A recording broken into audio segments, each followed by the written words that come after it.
안녕하세요. 행복으로 가는 복지시대의 김소영입니다.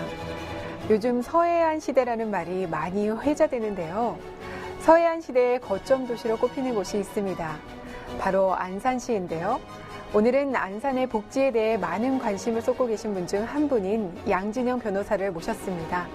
어떤 분인지 먼저 영상으로 만나보실까요? 2002년 안산의 법률사무소를 열면서 안산의 발전을 고민해온 양진영 변호사. 정의 실현에 사각지대가 없어야 한다는 신념을 가진 강직한 변호사 양진영.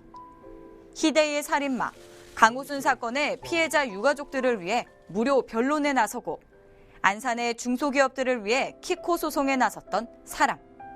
사회적 약자를 생각하는 변호사 양진영의 복지에 대한 생각을 들어본다. 네, 변호사님 안녕하세요. 안녕하세요. 네, 화면 잘 봤습니다. 바쁘신 중에도 이렇게 자리해 주셔서 감사드립니다. 예, 먼저 복지TV 시청자 여러분들께 인사 말씀 나누실까요? 네, 먼저 이런 귀한 자리에 초대해 주셔서 감사드립니다. 저는 안산 소재에 있는 법무부 온누리의 양진영 변호사라고 합니다. 안산은 다문화와 공단으로 대표되는 그런 도시인데요.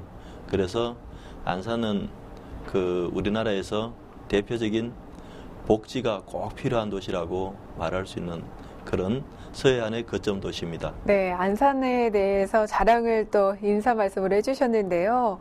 변호사님의 이력을 이렇게 살펴보니까 참 많은 일들을 해오셨어요. 변호사님 조금 쑥스러우시겠지만 자기소개를 좀 해주시겠어요? 네, 제가 내세울 이력이 없습니다. 그런데 안산은 2002년에 안산의 법원 검찰청이 개청이 됐어요. 네. 그 인연으로 안산을 가게 됐고 가서 보니까 안산 없이 대한민국이 없다고 느낄 정도로 안산은 대표적인 우리나라의 그 공단 도시고 또 그 대기업을 뒷받침해주는 모든 중소기업들이 네. 그렇게 밀집되어 있는 그런 도시예요. 네. 그래서 근로자의 복지가 매우 중요하고요. 그것도 최근에는 다문화 1번지 도시로서 네. 안산이 우리나라에서 차지하는 비중이 앞으로 열린 대한민국을 위해서 매우 좀 관심이 집중되는 그런 도시라고 말할 수 있습니다. 네, 자랑스러운 안산을 위해서 뛰고 계시는군요. 네, 그렇습니다. 네. 미력이나마 그렇게 하고 있습니다. 네. 변호사님께서 맡으셨던 큰 사건들 중에 좀 눈에 띄는 것 중 하나가 그 희대의 그 연쇄 살인범이죠. 네, 네. 강호순 사건을 들 수가 있는데요. 네, 네, 네. 이 사건은 워낙에 유명한 사건이었고 끔찍한 네. 사건이 아니었습니까? 네, 네, 네. 그때 상황에 대해서 좀 설명을 해주시겠어요? 네, 혹자들은 말이죠. 제가 강호순을 변론한 줄 알아요. 네. 그게 아니고요. 네. 그 강호순이라는 아주 좀 희대의 살인마가 전국에 걸쳐서 많은 어떤 엽기적 행각을 많이 벌였어요. 네네. 그런데 그 사람의 거처가 안산에 있는 거예요. 그 안산과 수원 사이에 있는 팔곡동이라는 데 있는데 네. 거기서 많은 어떤 그 범행을 준비하고 이러다 보니까 안산에서 마치 안산의 범죄도시처럼 부각되는데 네. 그렇지는 않고 그 사람이 이제 안산에 살았다는 인연 때문에 그 사람이 어떤 잘못을 저지르면 안산 소재에서 그게 이제 처벌이 이루어지고 네. 이게 또 재판이 이루어져요. 네. 그런 인연 때문에 이제 강호순 사건을 제가 안산에서 좀 자리 잡은 지 오래되다 보니 네. 피해자 가족들을 위해서 뭔가 해달라. 네네. 이게 이제 피해자 그 단체에서 그 법원 검찰청에 있는 피해자 구조단체에서 저희한테 의뢰가 왔어요. 네. 그래서 다행히 이제 그때 불행 중 다행으로 강호수는 약간의 재산이 있었어요. 네. 그 재산을 처분해서 피해자 가족들에게 금전적으로라도 위로해 드리려는 네. 그런 방법으로 강호순을 상대로 해서 네. 손해배상 청구 소송을 제기하고 네.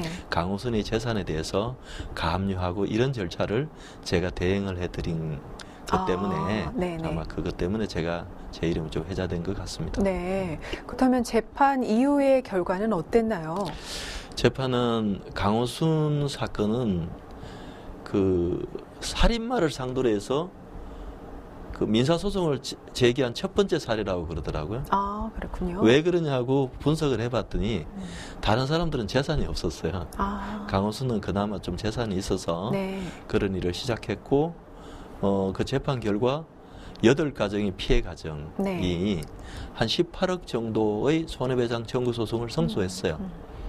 성소했는데 문제는 강호순의 재산이 우리가 기대했던 것만큼은 많지 않아서 네. 그 유가족들에게 실제로 돌아간 금액은 크지 않았습니다. 그렇지만 아직 그 모든 게 비관할 부분은 아니고 네. 지금이라도 강호순 재산이 숨은 재산이 찾아진다면 네. 저는 끝까지 추적해서 네. 유가족들을 위로하는데 그 넋이라도 달래는데 그거를 좀 기여하려는 그런 마음이 있습니다. 네. 근데 그 피해자 유가족들에게 그 돌아갈 수 있는 어떤 배상금이 책정이 되었음에도 불구하고 네. 또 무료 변론을 하셨어요. 예. 어떤 마음에서 그렇게 하셨을까요? 누구라도 그게 내 이웃이라고 생각하면 그분들을 정상적인 어떤 의뢰인의 절차에 따라서 하는 거는 네. 참아 못하겠더라고요. 네. 그게.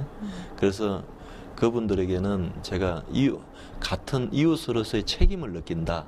이런 마음에서 저는 뭐 특별히 선한 일이라고 생각하기보다는 마땅히 제가 법조인에 있으니 제가 가진 재능 기부를 통해서라도 그분들에게 좀 위로할 수 있는 길은 뭐 그 길밖에 없었고 또 그런 상황에서 그분들에게 금전적으로 조금이라도 더 도움이 되도록 해드려야 되는데 네. 그게 그런 차원에서 굳이 무료 변론을 자청하게 된 거죠. 그렇지만 뭐 크게 많이 뭐 기여한 부분은 별로 없어요.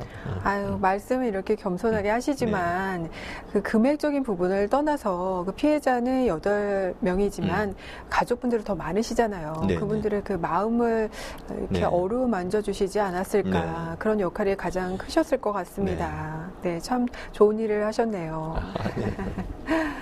아, 그리고요, 변호사님은 또 안산의 네. 중소기업의 네. 변호사라는 네. 그런 별칭이 붙을 정도로 네. 이 중소기업들을 위한 변론을 하시는데 큰 네. 열정을 쏟고 계시잖아요. 네. 네. 근데 특히나 이 반월공단의 중소기업들이 큰 네. 피해를 봤던 키코 사건이 있었는데요. 네. 네. 이 키코 사건이라는 것은 어떤 것이고 네. 어떻게 네. 진행되었는지 설명을 좀 부탁드리겠습니다. 안산이라는 도시가 우리나라에 차지하는 비중은 알려진 것보다 훨씬 큽니다. 네. 중소기업의 이제 건실한 중소기업보다는 소위 2차 밴드, 3차 밴드 이런 업체들이 많이 밀집돼 있는데 그 업체들이 작은 부품 하나라도 공급하지 않으면 대기업은 오늘로 스톱돼야 돼요. 네. 그런 아주 중요한 중소기업들이 밀집돼 있는데 이 중소기업들은 대부분 보면 그 수출을 하거나 이럴 때 환율에 굉장히 취약해요. 네. 그 외환 리스크가 있는 거야. 그걸 이제 해지라고 그러는데 그 리스크를 해지시켜야 되는 상품에 가입을 할 필요성을 느껴요. 네. 그런데 평상시에는 어떤 구간이 정해져서 그 구간 안에서 환율이 이게 등락이 있기 때문에 큰 문제가 없는데 이런 경우에는 2008년, 2009년 그때 그 우리 금융위기가 도래했을 때는 그게 구간을 벗어나는 일이 발생한 거예요. 네. 누구도 제대로 예기치 못한 일이 생긴 거죠. 네. 예컨대 엔화를 빌렸다면 갑자기 엔화의 원금이 2배로 갚아야 되는 상황이 발생하는 거죠. 그러니까 부도 사태가 아주 속출하는 이런 상황이 생겼기 때문에 당연히 누군가는 이걸 방어해 줘야 됩니다. 네. 열심히 일했는데 단순히 그 환율에 대한 리스크 때문에 그런 일이 평생 일군 기업이 부도가 난다면 네. 그건 누군가 나서서 도와야 될 일이죠. 그런 일에 법률가의 역할이 있다고 봤고 네. 그런 소송에 앞장섰던 게 바로 키코 사건으로 뭐 대변될 수 있습니다. 네, 변호사님, 그 안산에 대한 사랑이 정말 가득하신 것 같은데요. 변호사님이 안산에서 또 변호사로서의 일을 오래 하셨고요. 네네. 또 오랫동안 살아오셨던 걸로 알고 네네. 있습니다. 네. 이 자기소개를 부탁드렸는데 안산 자랑을 또 하실 만큼 사랑이 정말 네. 충만하신데요. 네. 이 안산이라는 곳은 변호사님께 어떤 의미인지 말씀을 좀 해주시겠어요? 저는 이제 제 고향을 떠난 지가 벌써 35년이 됐어요. 네. 됐는데 안산에 와서 산 지는 12년 정도 됐고요. 네. 이제 그 나머지 세월은 서울에 있었는데 저는 안산을 제 인생에서 이제 고향으로 삼기로 했어요. 네. 그래서 우리 아이들도 그 안산에서 초중고등학교를 다 다녔어요. 아, 그러니까 우리 아이들은 공공연하게 이제 안산이 자기들 고향이라고 그래요. 그래서 저는 안산은 저한테는 이제 제 인생에서 어떻게 보면 제 고향이기도 하고 우리 아이들의 고향이니까 저한테는 돌아갈 둥지죠. 예, 네. 네. 그만큼 애정이 많으신 만큼 네. 또 안산시에 대해서 네. 그 지론이 있으신데 네. 네. 안산을 새로운 그 예. 세련된 예. 공단 도시, 네. 문화 도시, 생태 관광 도시로 예. 만들어야 한다는 지론을 갖고 계세요. 네. 네. 네. 이것이 어떤 의미인지 어떤 생각을 네. 갖고 계신지도 네. 궁금하거든요. 네네. 안산하면 떠올리는 이미지가 아직까지는 좀 부정적 이미지가 많이 잔존하는 게 사실인데 저도 안산을 전혀 모르고 안산에 갔었는데 12년 살아보니까 안산만큼 살기 좋은 도시도 없더라고요. 네. 그런데 안산은 저평가 우량주라고 저는 늘 그렇게 얘기해요. 그 우량한데 원래 네네. 평가가 아주 낮은 거죠. 이걸 이제 원위치 시키는 일이 바로 안산이 지금 제가 꿈꾸는 세련된 공단도시라는 표현이 그렇습니다. 네. 공단도시 하면은 그냥 오염이라든지 뭐 환경 이런 부분들만 떠올리는데 네. 아주 잘 짜여진 공단도시는 그야말로 자급자족이 가능하고 또 이 먹거리가 갖춰져야 문화가 싹을 틔울 수 있어요. 네. 제가 많지는 않지만 외국을 다녀보면 항상 곳간에서 인심나고 또 그 삶의 어떤 질을 위해서 네. 최소한의 어떤 그 생활의 수준이 좀 이렇게 올라줘야 되거든요. 그런데 그런 부분에서 안산은 세련된 공단 도시를 통해서 제2의 도약을 해야 된다. 네. 저는 그렇게 생각하고 있고요. 그 다음에 안산은 그 바닷가를 끼고 있고 아주 그 시화호도 요즘 살아나고 있고 네네. 서울에서 가서 가장 그 생태를 목도할 수 있는 아주 좋은 갈대 섭지라든지 네. 안산이 가지고 있는 어떤 친환경적이고 그 생태 자연 그대로의 환경에 아주 장점을 많이 가진 도시예요. 그런데 그 사람들은 그걸 모르는 거죠. 네. 이제 그런 안산을 우리 안산의 제대로 된 속사를 보여주고 그 안산이 가지고 있는 원래 우량했던 그 안산을 네. 회복시키는 게 제 이제 꿈이죠. 그러면 그 안에서도 문화도 자연스럽게 잉태된다 이렇게 생각해요. 특히 이제 안산은 다문화 도시인데 네. 제가 꿈꾸는 다문화는 더불어 사는 세상입니다. 더불어 사는 세상의 다문화는 이 좀 색깔이 좀 다르다 할지라도 그분들이 열린 도시로서 많은 사람들이 와서 같이 함께 살 수 있는 그런 도시, 건강한 다문화 도시 뭐 이런 부분을 염두에 두고 제가 문화 도시에 대한 꿈을 꾸고 있죠. 네. 앞으로 안산은 비자 없이 가는 세계 여행이 가능한 그런 안산이 될 겁니다. 예, 예. 그럴 수 있겠네요. 네네. 안산이 다문화 도시라고도 말씀을 주셨는데요. 네. 안산이 다문화 가정이 그만큼 적지가 않습니다. 네네. 그만큼 필요한 복지 정책들이 있을 텐데요. 네네. 다문화 가정을 위한 복지 정책 어떤 네. 것들이 필요하다고 보시나요? 다문화에 대해서 어떤 분들은 너무 다문화만 신경 쓰고 네. 우리 한국 사람들은 상대적으로 소외받는 거 아니냐 이런 얘기들도 있지만 저는 좀 달리 봐야 된다고 생각합니다. 우리가 예를 들어 미국에 이민 갔을 때나 이럴 때 먼저 자리 잡은 사람들이 좀 더 관용을 베풀어야 된다. 네. 그래서 그 사람들이 마음 편한 말하자면 그 제2의 자기 고국 같은 느낌을 갖도록 해야 되기 때문에 우리도 한 2만 4천 불 정도 되는 나름대로 국격을 가진 나라로서 네. 이런 그 다문화에 유입되는 외국인들은 상대적으로 자기들이 고국이 우리나라보다는 조금 경제 환경이나 여러 가지 좀 뒤처져 있는 그런 나라들이 많죠.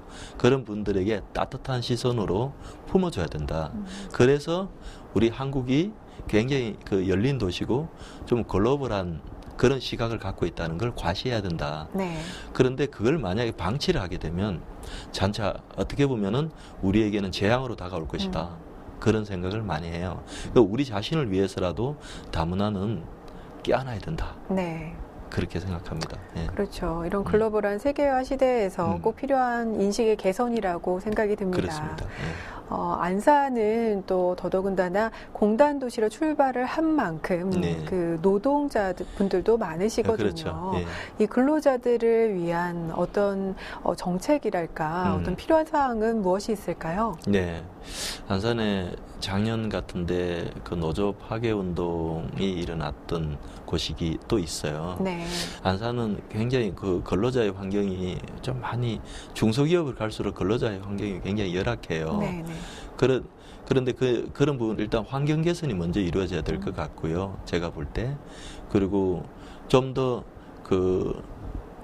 좀 세련되고 아니면 좀 첨단 산업을 많이 유치해서 그런 복지 환경을 근로자의 네. 복지 환경을 많이 개선시켜야 된다 이런 생각이 듭니다. 그리고 또 뿌리 산업이라고 일컬어지는 뭐 도금이라든지 이런 산업들이 우리나라의 근간이 되는 산업임에도 불구하고 네. 여러 가지 이제 본인들 거기에 있는 근로자들은 이 재해 환경이나 이런 네. 부분에 대해서 좀 더 배려가 필요한 부분이 있죠. 네. 그분들을 위해서 실제로 이 최저임금을 보장할 뿐만 아니라 그분들의 건강이라든지 삶의 질을 위한 이런 부분에 대한 어떤 그 유기적인 네. 사회 안전망을 좀 더 확보해야 되는 거 아닌가 네. 그런 생각을 갖고 있습니다. 네. 그런 제도적인 측면이 구비가 되려면 정부에서의 관심이 가장 네. 시급할 것 같습니다. 네, 네. 우리 사회는 아직도 장애인이나 노인 그리고 네, 네. 저소득층 계층 뿐만 아니라 다른 분들도 사회적 약자에 대해서 그 인식이라든가 또는 복지 정책이 미흡한 것이 사실인데요. 네. 사회적 약자에 필요한 복지 어떤 것들이 있을까요? 저는 제가 혼자 만든 용어인데요. 좀 획일적 복지보다는 좀 입체적 복지를 해야 된다. 네. 입체적 복지는 제가 처음 쓴 말인데요. 네네. 그걸 뭘 얘기냐면 시험 공부를 하더라도 처음부터 끝까지 밑줄 다 치면 아무 의미 없는 거죠. 네.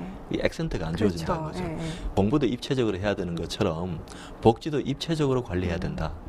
그렇게 하면 저는 그걸 보편적 복지라는 말 속에 들어있는 획일적 복지 네. 이런 것 때문에 재원이 한계가 있고 고갈이 될 수 있다. 그러려고 하면 좀 더 현장 실사를 통해서 구석구석 찾아가는 그런 복지가 돼야 된다. 저는 그걸 맞춤형 복지라고 표현해도 좋고 뭐 차별화된 복지라도 얘기해 줬는데 저는 제식의 용어로 입체적 복지다. 네. 그렇게 표현하고 싶어요. 네, 안산시에 필요한 어떤 예. 정책적인 부분 같은 것도 네. 변호사님께서 많은 홍보랄까요? 홍보 예. 활동을 통해서 네, 잘 네. 이루어지길 바라겠습니다. 네, 네. 변호사님 여러 가지 복지관이 있으시지만 네. 포괄적인 뭐 예. 사회적 그 취약계층이나 이런 부분들을 포함해서요. 네. 포괄적인 그 복지관이 있으실 텐데요. 네네. 그 복지관에 대해서 좀 예. 설명을 해주시겠어요? 제가 말씀드린 복지에도 고민이 필요합니다. 네. 그러니까 그걸 포퓰리즘에 휩쓸리면 그냥 n분의 1로 나눠주는 그런 류의 복지가 그래 자원은 한정된데 그 복지는 골고루 미쳐야 되는 부분인데 그러려고 하면 좀 더 취약하고 좀 더 보살핌이 필요한 데는 더 많은 지원이 가야 되겠죠. 네네. 저는 크게 나누면 재활이나 자급자족이 가능한 사람은 가급적이면 재활형 복지를 해야 되고 네네. 또 생계형이거나 아주 그 사람은 그야말로 처음부터 끝까지 구조가 필요한 부분에 대해서는 거기에서는 철저한 구조형 복지로 가야 된다. 그 이완화돼야 된다고 생각해요. 그 부분에 대해서는. 그래서 혼자 조금만 도와주면 마중물을 부으면 물이 콸콸콸 나올 수 있는 사람도 있는데 네. 그런 부분은 구분이 별로 없다. 그리고 복지라는 것도 그런 거를 구분해서 하는 걸 굳이 차별적 복지라는 그 차별이라는 용어가 주는 어감 때문에 그런지 모르겠는데 네. 저는 그런 부분에서는 선별적 복지도 일리가 있다고 생각을 합니다. 그러니까 복지라는 따뜻한 햇살은 골고루 미쳐야 되는 거지만 그래도 어느 때는 좀 더 햇살이 강하게 비쳐야 되고 네. 어디는 너무 뜨거우니까 조금 이렇게 따뜻한 햇살 정도면 충분한 데도 있는데 그걸 고민하지 않으니까 그냥 사람 머릿수 나누기 n으로 이렇게 하다 보니까 우리나라 복지 정책이 때로는 보면 이렇게 자꾸 그 세제 부담을 가중시킨다 뭐 때문에 네. 자꾸 이렇게 복지 정책이 난관에 부딪히는 거 아닌가. 좀 고민하는 복지를 하려면 그럼 현장에서 복지의 답이 나온다고 생각해요. 네. 저는 개인적으로 네네. 현장을 가보지 않고 하니까 그냥 사람 머릿수가 몇 명이냐 뭐 이렇게 해서 하는 거니까 저는 그거는 게으른 복지 정책이라고 생각해요. 제 개인적으로는. 네.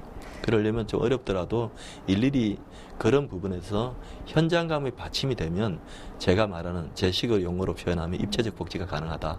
이렇게 요약할 수 있습니다. 네. 안산 시민과 더불어서 우리 대한민국 국민의 그 어려운 점들을 같이 호흡하고 느낄 수 있는 그런 한 곳에서 일을 열심히 해주시기를 바라겠고요. 오늘 바쁘신 중에도 이렇게 나와주셔서 감사드립니다. 건강하시고요. 계획하신 모든 일 잘 이루어지시길 바라겠습니다. 네, 감사합니다. 감사합니다. 고맙습니다. 지금까지 양진영 변호사와 이야기 나눴는데요. 사회적 약자를 위한 변호사님의 열정에 가슴이 뜨거워졌던 시간이었던 것 같습니다. 행복으로 가는 복지시대. 저희는 다음 이 시간에 다시 찾아뵙겠습니다. 감사합니다.